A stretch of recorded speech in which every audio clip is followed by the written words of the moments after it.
नमस्कार, बहुत स्वागत है आपका। मैं हूं आपके साथ योगेश पांडे। खबर मुजफ्फरनगर से है, जहां पर किसानों की महापंचायत खत्म हो गई है। 6 प्रमुख मुद्दों पर चर्चा हुई है महापंचायत में और सरकार की तरफ से धरना स्थल पहुंचे एसएसपी संजीव सुमन। महापंचायत स्थल पहुंचकर किसानों से चर्चा की है। किसानों और सरकार के बीच गलतफहमियां दूर की जाएंगी। 14 दिनों से चल रहा राकेश टिकैत का धरना भी अब खत्म हो गया है। 20 मार्च की तैयारियों में जुटने की अपील की गई है। राकेश टिकैत ने किसानों से अपील की है, 20 मार्च को दिल्ली कूच करेंगे किसान। सरकार की तरफ से धरना स्थल पहुंचे थे एसएसपी संजीव सुमन और महापंचायत स्थल पहुंचकर किसानों से चर्चा की है। सरकार और किसानों के बीच जो गलतफहमियां थी उन्हें दूर किया जाएगा कहा गया है। किसान और सरकार के बीच गलतफहमियां दूर किया जाएगा। तो आपको बता दें कि 6 प्रमुख मुद्दों पर चर्चा हुई है महापंचायत में और सरकार की तरफ से धरना स्थल भी पहुंचे हैं। सरकार की तरफ से धरना स्थल पहुंचे एसएसपी संजीव सुमन। महापंचायत स्थल पहुंचकर किसानों से चर्चा की संजीव सुमन ने और यह कहा कि दरअसल जो किसानों और सरकार के बीच में गलतफहमियां हैं वो खत्म की जाएंगी। 14 दिनों से चल रहा राकेश टिकैत का धरना भी अब खत्म हो गया है। मुजफ्फरनगर से खबर है, जहां पर 20 मार्च की तैयारियों में जुटने की अपील भी की गई है। तो राकेश टिकैत की तरफ से दरअसल जो धरना दिया जा रहा था वो खत्म हो गया है और अब जो सरकार और किसानों के बीच की गलतफहमियां थी वो दूर की जाएंगी। 20 मार्च को दिल्ली कूच करेंगे किसान, ये भी बड़ा ऐलान किया गया है किसानों की तरफ से।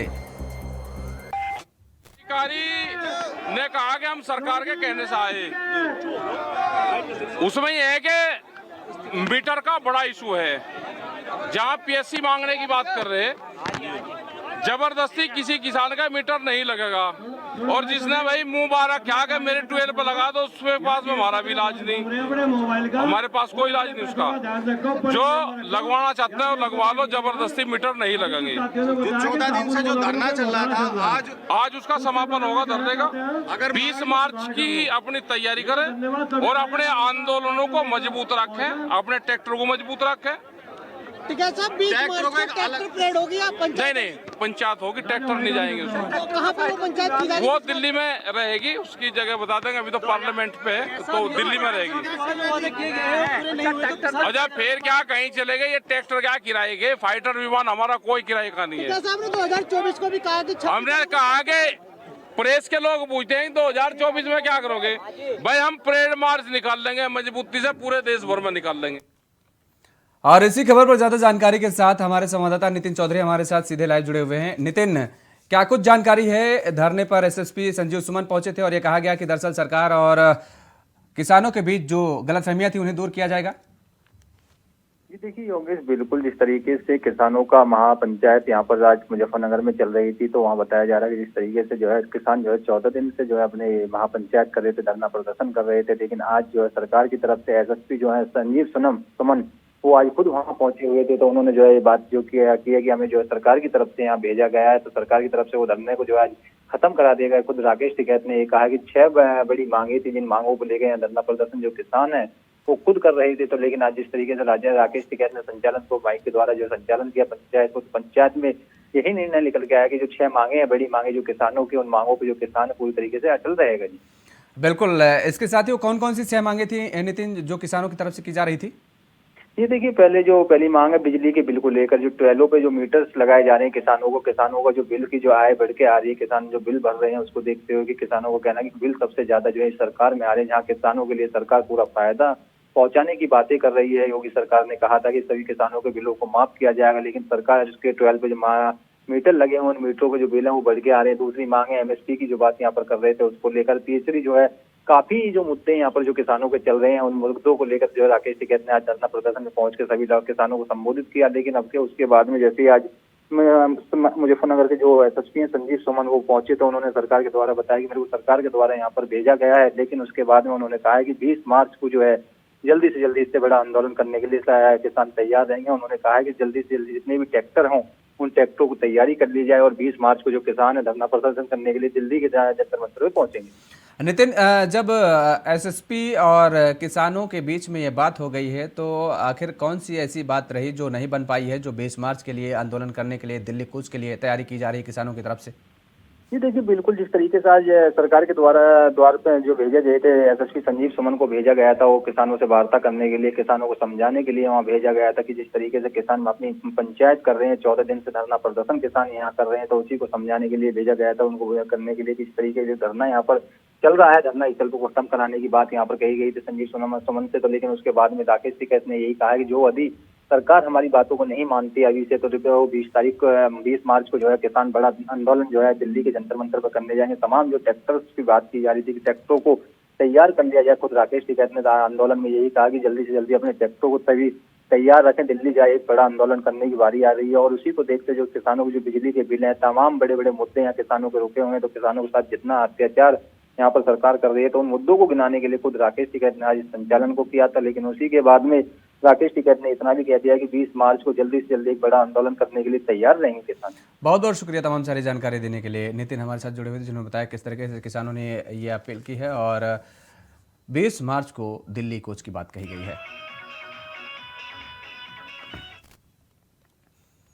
उधर रायबरेली में इन्वेस्टर समिट की शुरुआत जीआईसी मैदान में की गई है। इस योजना की जानकारी देने के लिए निवेश कुंभ में 16 विभागों के स्टॉल लगाए गए हैं, जहां जिलाधिकारी माला श्रीवास्तव ने दीप प्रज्वलित कर कार्यक्रम की शुरुआत की है और इस दौरान प्रधानमंत्री नरेंद्र मोदी के दिए गए भाषण का लाइव प्रसारण भी किया गया है। जिले में इन्वेस्टर समिट के परिणाम सामने आने पर हजारों युवाओं को रोजगार मिलने की संभावना भी अब जताई जा रही है। तो रायबरेली से खबर है, जहां पर इन्वेस्टर समिट का आगाज हुआ है। आपको बता दें कि इस दौरान कई स्टॉल भी लगाए गए। निवेश कुंभ में 16 स्टॉल लगाए गए थे रायबरेली में और साथ ही डीएम ने कार्यक्रम का शुभारंभ किया।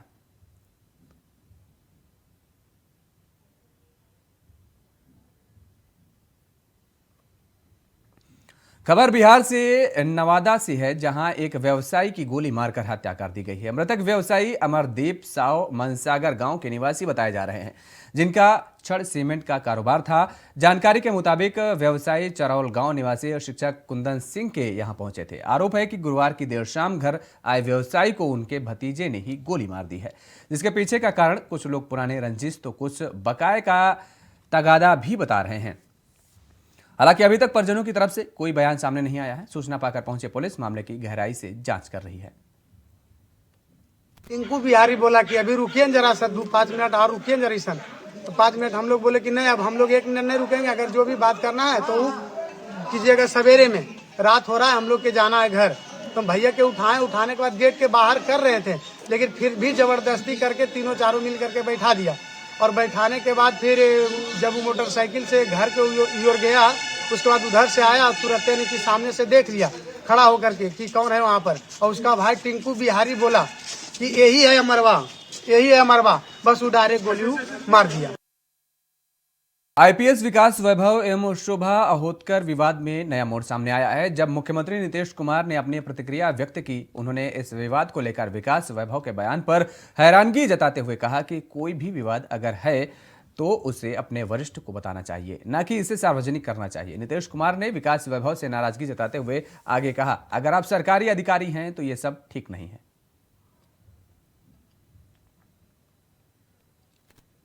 आरोप लगाया कि उन्होंने मिसबिहेव किया उनके साथ। कौन?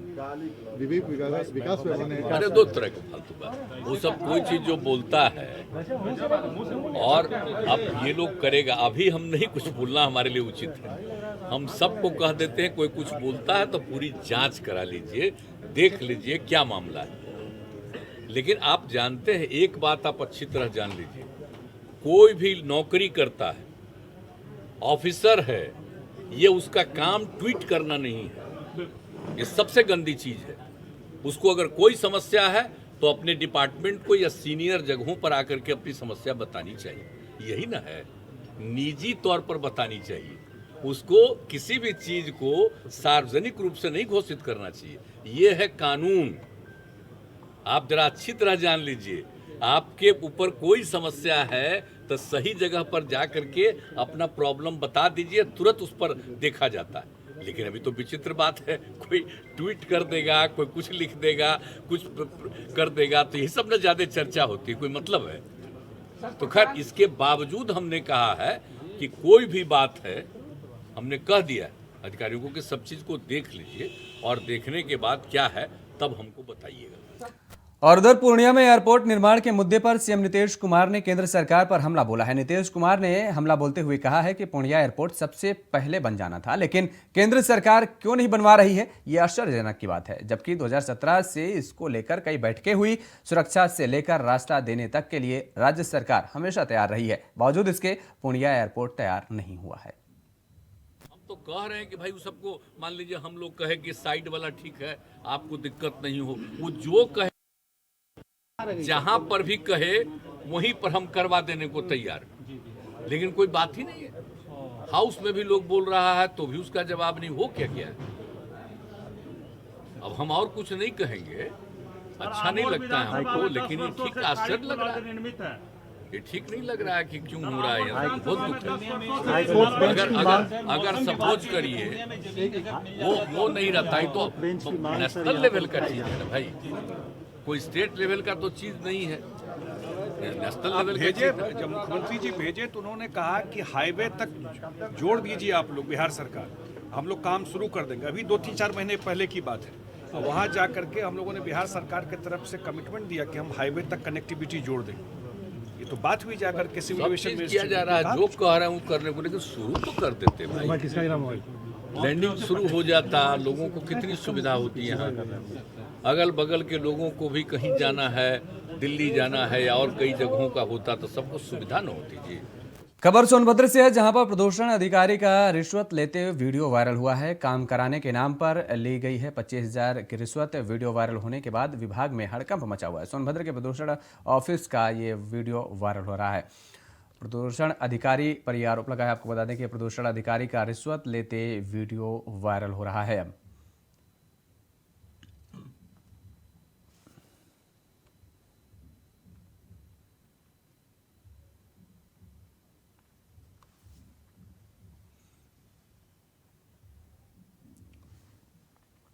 और अलीगढ़ से सेल्स टैक्स विभाग का एक मामला सामने आया है, जहां मामूली कागजी गलती को लेकर महीनों तक गाड़ियों को भी खड़ा रखना पड़ता है। तो वहीं दूसरी तरफ मालिक के कागज देने के बाद भी अधिकारियों के ना होने और टालम टोली के कारण सामान के साथ गाड़ियां भी खड़ी रहती हैं। इतना ही नहीं, जो गाड़ी परिसर में खड़ी होती हैं उनसे वहां खड़े रखने का किराया भी वसूला जाता है। आपको बता दें कि पूरा मामला गभाना टोल प्लाजा का है, जहां सेल्स टैक्स की टीम ने एक गाड़ी को पकड़ लिया था।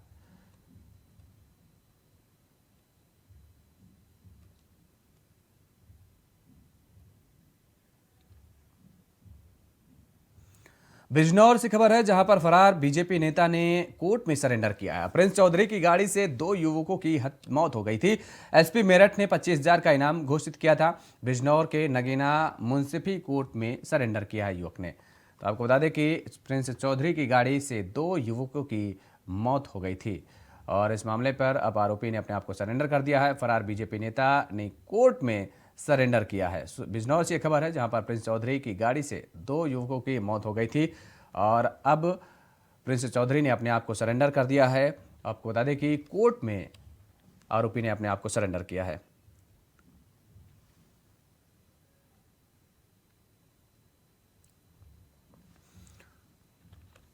बिजनौर से खबर है, जहां पर फरार बीजेपी नेता ने अपने आप को सरेंडर किया है, कोर्ट में सरेंडर किया है।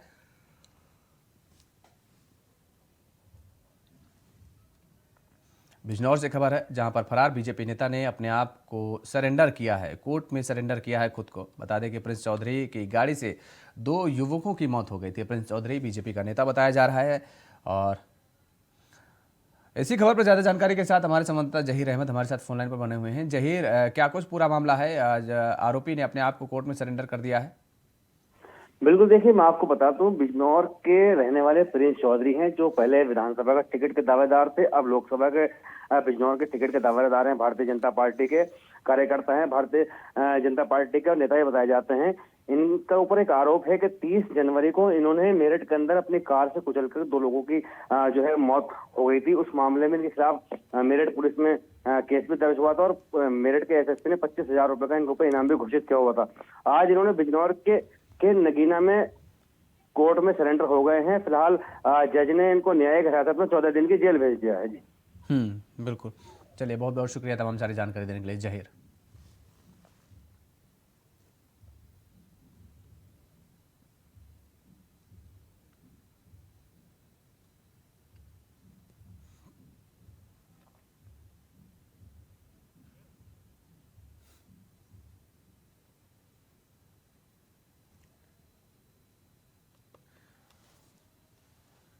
और खबर मथुरा से है, जहां पर श्री कृष्ण जन्मभूमि मामले में हुई सुनवाई। सिविल जज के सीनियर डिवीजन कोर्ट में सुनवाई हुई है। हिंदू सेना अध्यक्ष विष्णु गुप्ता के वाद पर यह सुनवाई हुई है।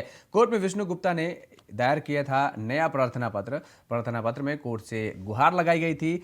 अमीनी सर्वे के आदेश के पालन की गुहार लगाई गई थी। 28 फरवरी को होगी मामले की अगली सुनवाई। तो 28 फरवरी को अब मामले की अगली सुनवाई होगी। और आपको बता दें कि श्री कृष्ण जन्मभूमि मामले में आज सुनवाई हुई है और अब अगली सुनवाई 28 तारीख को होगी। 28 फरवरी को अगली सुनवाई होगी पूरे मामले पर। मथुरा से खबर है, जहां पर श्री कृष्ण जन्मभूमि मामले पर सुनवाई हुई है। वादी विष्णु गुप्ता की दायर याचिका पर आज इस पूरे मामले की सुनवाई हुई है। तो 28 फरवरी को अगली सुनवाई होगी मामले की। आपको बता दें कि आज भी सुनवाई हुई है और अब अगली तारीख 28 फरवरी रखी गई है कोर्ट की तरफ से। और श्री कृष्ण जन्मभूमि मामले पर यह सुनवाई हुई है। 28 फरवरी को मामले की अगली सुनवाई होगी। विष्णु गुप्ता वादी हैं, जिनकी तरफ से याचिका दायर की गई थी और उस याचिका पर आज सुनवाई हुई है। और इसके बाद अब अगली तारीख दी गई है कोर्ट की तरफ से 28 फरवरी। 28 फरवरी को अब अगली सुनवाई होगी। और इसी खबर पर ज़्यादा जानकारी के साथ हमारे संवाददाता मनोहर पटेल हमारे साथ फोन लाइन पर बने हुए हैं। मनोहर, आज श्री कृष्ण जन्मभूमि मामले पर सुनवाई हुई है। अब अगली तारीख 28 फरवरी रखी गई है। क्या कुछ और जानकारी है? जी बिल्कुल, देखिए मैं आपको बता दूंगा, जो कि विष्णु गुप्ता की जो बात है उस पर अगली सुनवाई 28 तारीख को होनी है। मैं आपको बता दूं कि विष्णु गुप्ता ने दिसंबर में एक बात दाखिल किया था, जिस पर सिविल जज सीनियर डिवीजन ने अमीन रिपोर्ट के लिए आदेश दिया था, जिस पर मुस्लिम पक्ष ने आपत्ति जताते हुए कोर्ट में इस दावे को चैलेंज किए। वहीं अगर बात करें तो अगर मुस्लिम पक्ष की अगर बात करें तो लगातार इस बात को कहता चला रहा है, सभी बातों पर अपना जवाब देता चला रहा है। इस बात पर भी उन्होंने जवाब देते हुए 7-11 रूल्स को कोर्ट के सामने ढाल बनाकर पेश किया और जो अमीन रिपोर्ट है वो अभी तक पेंडिंग ही पड़ी हुई है। मैं आपको बता दूं कि फिलहाल जो आज विष्णु गुप्ता ने एक एप्लीकेशन और कोर्ट में दाखिल की है, जिसकी अग्रिम सुनवाई 28 तारीख को होनी है। जी, आज क्या कुछ दलीलें दी गई मनोहर कोर्ट में जब सुनवाई हुई? तो जी बिल्कुल, देखिए अगर दोनों पक्षों की अगर वकीलों की अगर बात करें तो कहीं ना कहीं मुस्लिम पक्ष की अगर बात करें तो उन्होंने तमाम आपत्ति जताते हुए कहा कि 7-11 रूल्स पहले हम इस मामले को लेकर बहस करेंगे और फिर उसके बाद में जो भी मैं आपको बता दूं कि जो भी कोर्ट निर्णय लेगा तभी इस मुकदमे का क्लियर हो पाएगा कि यह आगे चलना है या नहीं। और वहीं अगर हिंदूवादी पक्ष की अगर विष्णु गुप्ता की अगर बात करें, उनके अधिवक्ता का कहना है कि जो पहले समझौता हुआ था वो असंवैधानिक था। किसी एक विशेष व्यक्ति ने इस समझौते को, ट्रस्ट के व्यक्ति ने समझौते को किया था। इस समझौते को हिंदूवादी पक्ष मानने के लिए तैयार नहीं है, जिसको लेकर लगातार दोनों पक्षों के वकीलों ने दलीलें दी कोर्ट के सामने। जी चलिए, बहुत बहुत शुक्रिया तमाम सारी जानकारी देने के लिए मनोहर पटेल।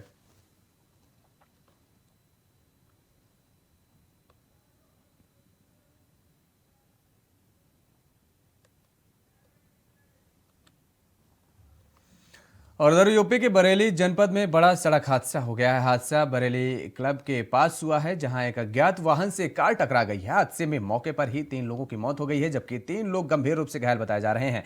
घायलों का इलाज अस्पताल में चल रहा है और बताया जा रहा है कि कार सवार युवक कैंट के युगवीना में एक शादी समारोह में शामिल होने दोस्त को छोड़ने जा रहा था। और शादी समारोह से दोस्त को जा रहे थे छोड़ने और इसी दौरान यह हादसा हुआ है। बरेली में बड़ा सड़क हादसा हुआ है। 3 दोस्तों की मौत हो गई है और 3 घायल बताए जा रहे हैं। अज्ञात वाहन से कार की टक्कर हुई है और उसके बाद ये सड़क हादसा हुआ। तस्वीरें अब देखिए, कितना भयावह मंजर रहा होगा और कितना बड़ा ये हादसा हुआ है कि गाड़ी के परखच्चे तक उड़ गए हैं। शादी समारोह से दोस्त को जा रहे थे छोड़ने और उसी दौरान ये हादसा हुआ है। बरेली में बड़ा सड़क हादसा हुआ है।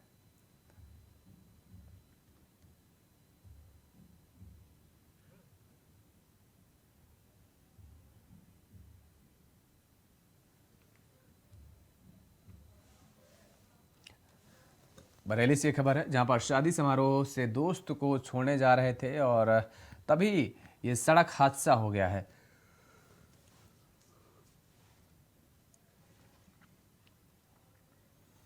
यूपी के कासगंज में एक बार फिर बड़ा हादसा हुआ है। हादसा तेज रफ्तार ऑटो और i10 कार के आमने सामने की टक्कर हुई है। हादसे में 8 लोग गंभीर रूप से घायल बताए जा रहे हैं, जिन्हें इलाज के लिए नजदीकी अलीगढ़ मेडिकल कॉलेज रेफर किया गया है, जिनमें से 2 लोगों की हालत ज्यादा गंभीर बताई जा रही है। बता दें कि ये पूरा घटना आमापुर थाना क्षेत्र के बनूपुरा गाँव का है।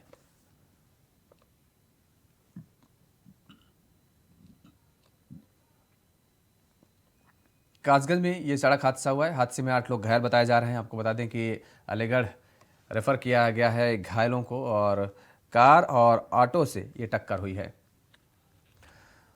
बुलंदशहर पहुंचे कांग्रेस के नेता और पूर्व डिप्टी स्पीकर अमरीश गौतम ने प्रेस कॉन्फ्रेंस करते हुए बीजेपी सरकार पर हमला बोला है। अमरीश गौतम ने कहा है कि बीजेपी सरकार झूठ के दम पर सत्ता में है। इसके साथ ही कहा कि बीजेपी सरकार इन्वेस्टर समिट के नाम पर लोगों को भ्रमित करने का काम कर रही है। देश में महंगाई चरम पर है। देश की आजादी के बाद आज सबसे महंगा आटा बिक रहा है।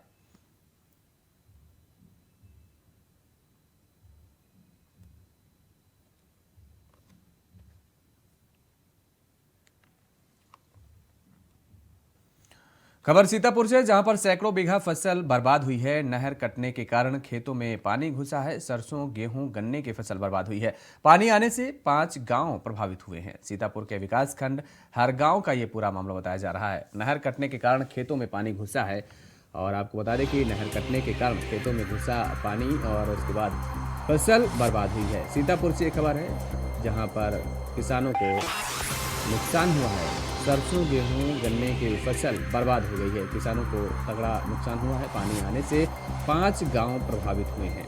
नहर कटने के कारण खेतों में पानी घुसा है, और पानी घुसने से किसान प्रभावित हुए हैं, गांव प्रभावित हुए हैं। 5 गांव प्रभावित बताए जा रहे हैं। सीतापुर से खबर है जहां पर विकासखंड हर गांव की घटना बताई जा रही है। सीतापुर से खबर है जहां पर सैकड़ों बीघा फसल बर्बाद हुई है।